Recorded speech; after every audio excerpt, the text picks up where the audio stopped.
झेप मराठी, आरसा महाराष्ट्राचा. चोरी करताना विरोध केल्याच्या कारणातून वृद्ध महिलेचा निर्घृण खून केल्याची धक्कादायक घटना धुळे शहरात घडली होती. या खुनाचा स्थानिक गुन्हे शाखेने अवघ्या 24 तासात छडा लावित आरोपीला अटक केली असून घटनास्थळी सापडलेल्या मनगटी घड्याळाच्या धाग्यावरून हा गुन्हा उघडकीस आलाय. धुळे शहरातील मोहाडी उपनगर येथे राहणाऱ्या लीलाबाई हिरामण सूर्यवंशी या 75 वर्षीय वृद्ध महिलेचा मृतदेह 15 डिसेंबर रोजी त्यांच्या राहत्या घरात संशयास्पद अवस्थेत आढळून आला होता. या घटनेमुळे परिसरासह संपूर्ण शहरात खळबळ उडाली होती. घटनेचे गांभीर्य लक्षात घेऊन पोलिसांनी तातडीने तपास सुरू केला आणि अवघ्या 24 तासात त्या निर्घृण खुनाचा उलगडा करण्यात यश मिळवले.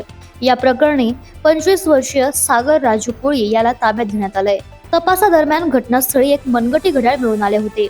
या घड्याळाचा फोटो मोहाडी परिसरातील गोपनीय बातमीदारांच्या व्हॉट्सअप गटावर शेअर करण्यात आला. त्यानंतर मिळालेल्या माहितीच्या आधारे हा संशयित आरोपी सागर कोळी याचा शोध सुरू करण्यात आला होता. मेहबूब सुबानी दर्गा परिसरातील सुरत बायपास येथे हा आरोपी असल्याची माहिती मिळताच पोलिसांनी त्याला ताब्यात घेतले. प्रारंभी उडवाउडवीची उत्तरे देणाऱ्या आरोपीने सखोल चौकशीनंतर गुन्ह्याची कबुली दिली. आरोपीने सांगितले की तो चोरीच्या उद्देशाने लीलाबाई सूर्यवंशी यांच्या घरात शिरला होता.